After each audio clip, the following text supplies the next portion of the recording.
It's not really that surprising that this year there are more SUVs and crossovers than all the sedans, hatches, MPVs and coupes combined. And even among them, there's so much variety. As with every year, their jury evaluation takes place on a rough dirt track that lets jurors test not only their performance, but also the toughness of these SUVs.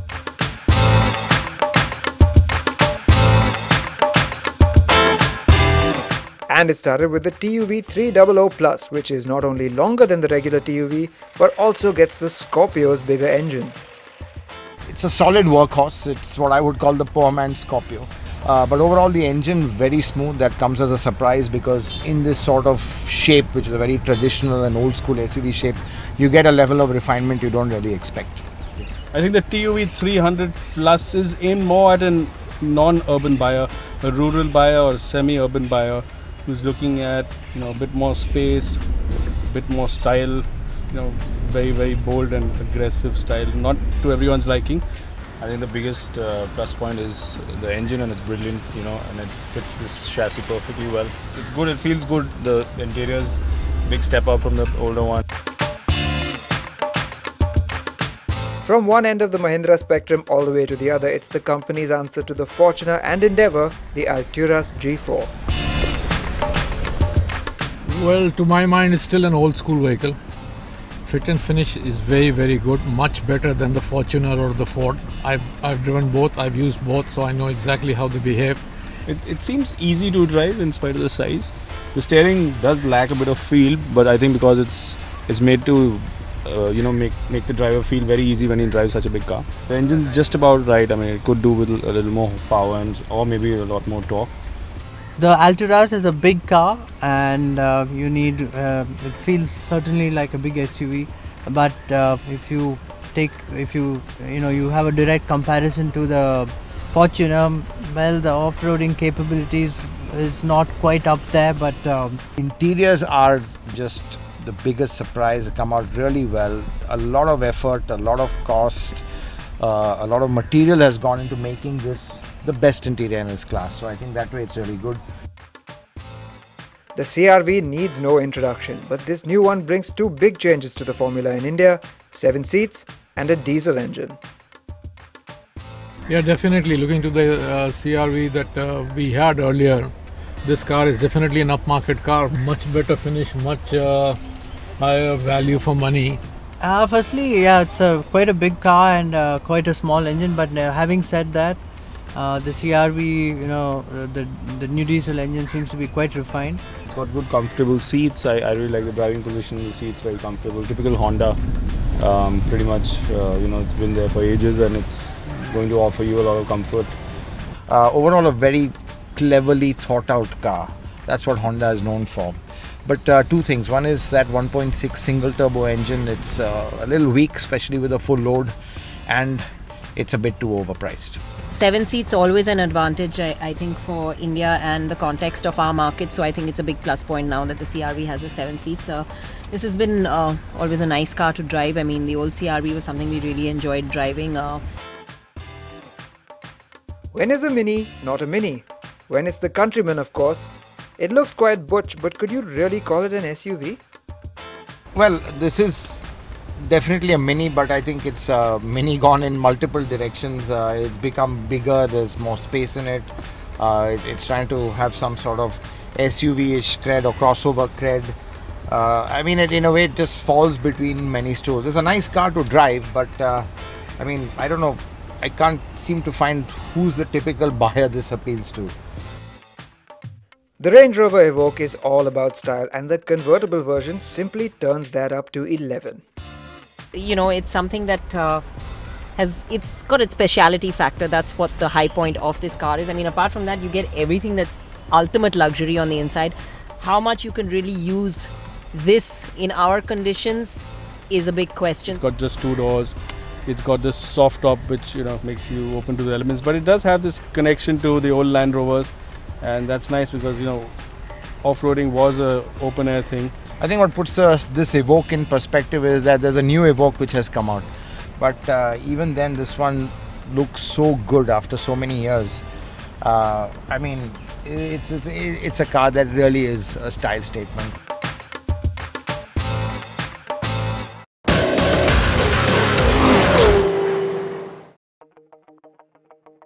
The XC40 simply blew us away when it was launched.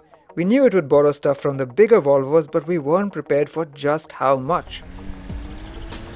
I think definitely one of the strongest and the best cars around in the market. You know, I really like the Volvo products.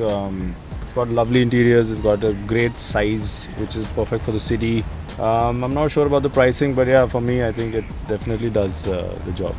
You know, it has proper off-road capabilities as well because of the way it's designed. It's very trendy inside as well, so a lot of design cues from the XC90s, you know, flowed into this car, and it has that a lot of premium feel to it. Driving wise, it's a nice car. It is has a balance to itself, like all Volvos do, and the fit and finish again is superbly incredible. Absolutely, for that price bracket, it's really very good.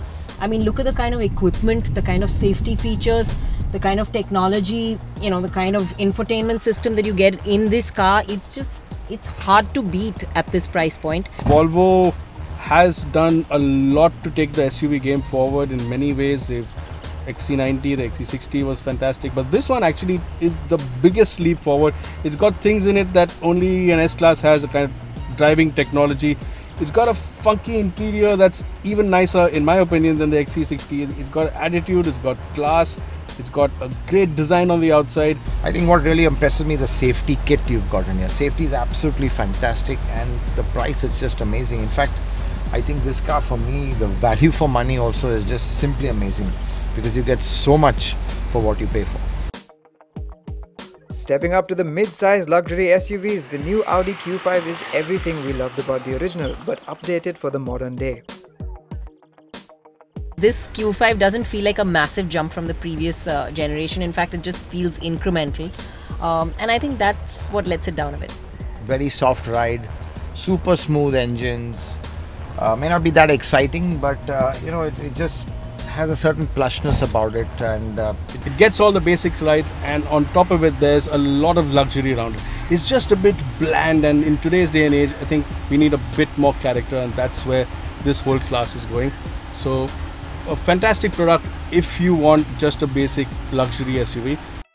Right after the Q5 comes its arch rival, the BMW X3. Do the jurors feel similarly about it too? what we are seeing with BMWs, they're getting bigger and more rounded. It's still sporty, but its sportiness isn't only that sharp focus anymore. It's an overall improvement over the earlier X3. It's such a big improvement that it's probably amongst the nicest cars in this class to drive, and it's amongst the nicest cars in this class to be sat in. With the NX, Lexus once again brings its uniquely hybrid tech and Japanese approach to luxury, but this time in SUV guise.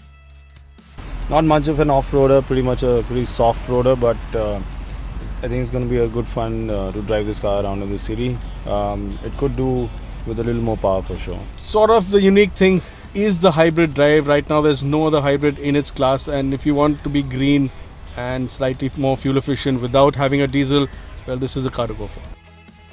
Now here's something a little different. Mercedes E-Class all-terrain promises all the luxury of the sedan, but with a little bit more versatility.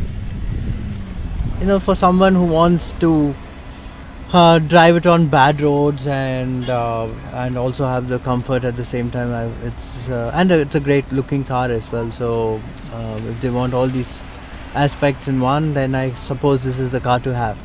Well, this is an interesting take on the E-Class. Clearly you don't have the same backseat experience. The seat doesn't recline, it's not the long wheelbase one. Obviously the car you're supposed to be driving yourself. But I mean, I don't think owners would be driving their cars that much off-road to kind of have something like this. So again, for me this is a very small niche, a fun niche, but it is at the end just a niche within a niche. I think just like the Evoque convertible, this is a car that's very different, and it looks for a different sort of customer. Someone who wants a bit of ground clearance, someone who wants to go on a sort of dirt road or the road that leads up to his house or a trail, but doesn't want to actually go off-road. While the Range Rover Velar can still handle the rough stuff, its strongest suit is style, and that clearly shows. This car is definitely styled in a very proportionate way and has that British cues as far as the styling of Land Rover goes. The trademark is still there from the original Range Rover to this particular car, you know it's a Range Rover. Well, it's the Velar is probably the nicest looking SUV in the market right now. As an SUV complete off-roader, well, it may not be, but it ticks all the other boxes, and people are going to buy it for the style and the comfort, and they'll seldom use it off-road, I suppose, in India. There's lots to like about the Velar. I mean, especially the way that this car looks, the styling, the proportions. I think it's just spot on. It is a head turner. There's no doubt about it. So it really makes you feel like you're inside a world of luxury over here, and I think that's a huge plus point. And honestly, it doesn't drive too bad either. It's got a really nice engine. It did the off-road track pretty decently as well. There may be no more diesel engines in this third generation Porsche Cayenne, but should that make you want one any less? Here's what the jurors thought.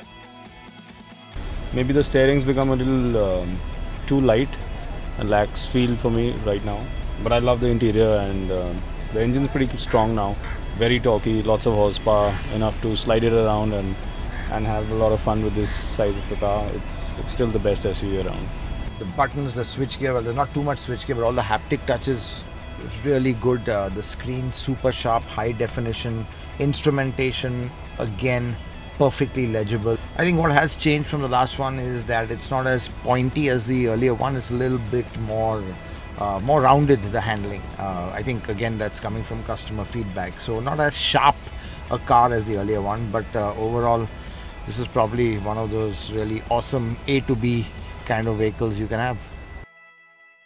And with that, the jury evaluation for cars is done.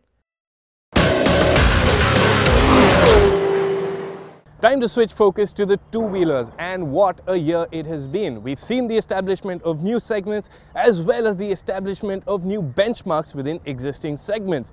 But which is that one bike which has truly taken the game forward? That's what we are here to find out today. Welcome to the Bike of the Year jury round.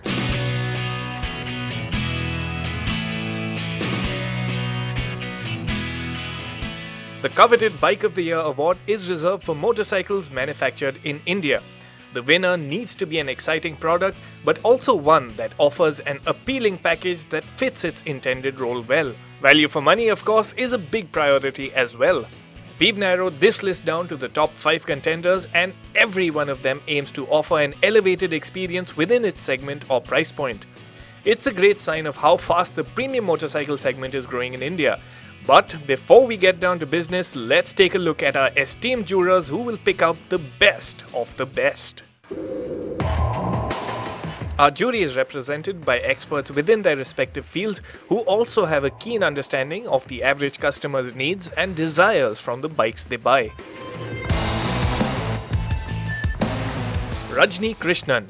He's a familiar face on our jury and is also one of the most successful motorcycle racers to emerge from India to date. Next up, we have Vijay Singh, the man behind one of India's most famous and respected custom houses, Rajputana Customs. Vijay is also a very skilled rider and is a 3-time winner of the 600cc Superbike Championship. We also have Rishad Modi, Assistant Editor Motorcycles, and Ruman Devmane, Principal Correspondent at Autocar India. There's a lot of information for the jurors to take in, and they also take a closer look at the machines in person before getting down to business. Finally, it's time for the jurors to get on the saddle to pick out the ultimate winner. This year, the chance to ride on a go-kart track not only offered the opportunity for some fun, but also helped better evaluate the dynamics of the motorcycles. Let's hear what the jurors think, starting with the most affordable but highly likable TVS Apache RTR 160. I think especially in the road, the bike is very good because the suspension is very soft and not impact too much on the speed breaker, everything. What really stands out about this bike is that they've got great fit and finish levels. The quality seems top notch for a bike of this class. And overall, the best bit about the RTR 160 is the fact that it's a very friendly motorcycle to ride in the city. It's also got enough performance to really keep you entertained on the highway. But I think this bike really excels in the city. I think for a budget of being under ₹1 lakh, this is an excellent piece of machinery, and for a commuter or a young guy who's trying to go out there and have some fun on two wheels, I think this 160 is a really good bet for me. It's so much smoother than what we've gotten accustomed to with TVS, and I think now this is what we're going to expect from them going forward. What I don't like about the RTR is something that again we've noticed with a lot of recent TVSs, is the brake just doesn't have enough feel and bite as we'd like, and the fact that this bike doesn't have ABS, that's a big negative going against it. It will change soon, but the bike should have been launched with ABS, at least as an option. The next bike takes a new approach to the 200cc segment by offering lower levels of performance but at a 160cc price point. It has a good riding position, the ergonomics feel good for a commuter, and if you feel like licking it on a track, I think you'd have a ton of fun there as well. I really like the chassis on the Extreme 200R. It's put together really well. It balances ride and handling very well. The tires are nice. It's fun out on the racetrack, or in this case the go-kart track, but it's also a comfortable street motorcycle. The engine, it's quite reserved. It is a 200cc motorcycle by name, but you're actually looking more at high-end 160cc levels of performance than actual 200cc levels of performance with this motorcycle. This bike is a very promising motorcycle, although not everything is great about it. There are a few things about it that feel quite dated. There are a few details about it in terms of quality, in terms of fit and finish, that is not really up to today's standards. So that does take a few points away from the Extreme. But overall, it's a nice, friendly motorcycle that you'll be happy riding around the city. From the Hero, we go back to the Yamaha R15, which is down by about 50cc, but also offers a significantly higher focus on performance. All the youngsters who want to join for racing, but these have all the proper like a DNA bikes. Okay, there are proper suspension, the front back, and the look wise also very good, and mainly the seating position is very good for racing. This bike is an absolute stunner no matter where you look at it from. It almost looks like a bigger Yamaha, which could be like an R1 and an R6 from a distance. And while it is actually a very compact motorcycle, the styling and the details are just fantastic on this motorcycle. It's basically a better motorcycle for the racetrack in almost every regard, and it will set faster lap times, and that's a very nice thing. The downside is it also makes it more work on the street. The riding position is more extreme. That's just a form of character, I guess. You can't really call the bike out for that. What I will call this bike out for is the fact that there is no ABS available even as an option. I think Yamaha is waiting for the deadline, and I wish they didn't. And now we jump to the most expensive bike among our nominees this year, the baby adventure bike from BMW, the G310 GS. I like it for being a very comfortable package, again for both rider and pillion. I easily see myself piling on maybe 30 kilos of luggage and just touring the country on it. However, the price tag is a big negative for this motorcycle, and I wish BMW could have priced it a little more competitively. Front suspension travel is very good because I hit the bump, maybe in slide ways, everything.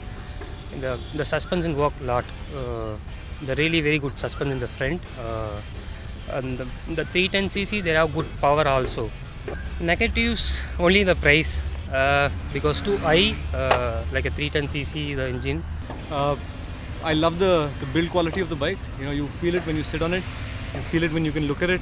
You don't see any unfinished welds or no plastics that don't merge well together. So it's a very well built bike. At the same time, it handles really well. It really does generate these premium feelings. You feel like you spent a lot of money on a motorcycle. What doesn't feel so premium is the engine. It's not the size of the engine so much, it's just that it's quite harsh at higher revs, and when you're doing a sustained 100 on the highway, you feel it in the foot pegs.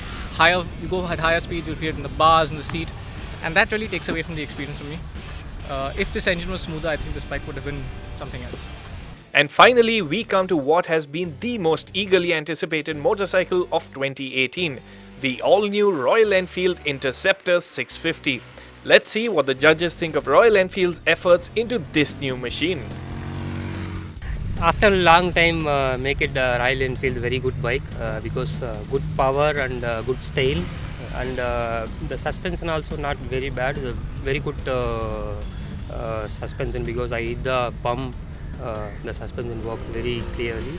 In the position of in the handling, when you're going to some 100 and 120 kilometers per hour, maybe you're braking, the bike is very stable. I like the overall package. It's set up really well for being so heavy, and other than that, the 650 block, that twin really stands out for me. It's got a very linear power delivery, And I think whether you're cruising in the streets or doing long highway distances, this is the bike for you. The Royal Enfield have outdone themselves. The only issues with this bike are minor, small ergonomic things. You just live with them. Otherwise, fantastic value, and it's not just the value, it's a lovely motorcycle. I love the way the bike looks. It's very simple, very clean lines, very analog, very mechanical feeling, which is a bit of a rarity in these days. Royal Enfield has done a great job with also the fit and finish of the motorcycle. It also has great handling. The brakes are quite nice as well. The tires are superb. And I think it's a very stable motorcycle that will encourage people to go out on the highway and really explore where they've never been before at a faster rate than they've been able to on previous Royal Enfields. So for me, this bike gets a big thumbs up. That marks the end of the jury evaluation for the bikes, but before we close things, there's one important announcement to make. As with every edition of the Autocar Awards, we want to hear from you, our viewers. That's right, now you have to tell us which of the contenders is worthy of the title of Car of the Year and Bike of the Year. It's very simple to vote. Just follow the instructions that you're about to see on your screen, and 2 lucky winners could make it to our award ceremony to give away 2 of the awards. All you have to do is go to autocarindia.com/viewerschoice2019, choose your favorite car, choose your favorite bike, complete the form and click send. But there's only a limited amount of time to do so, so what's the wait? Vote for your favorite car and bike now.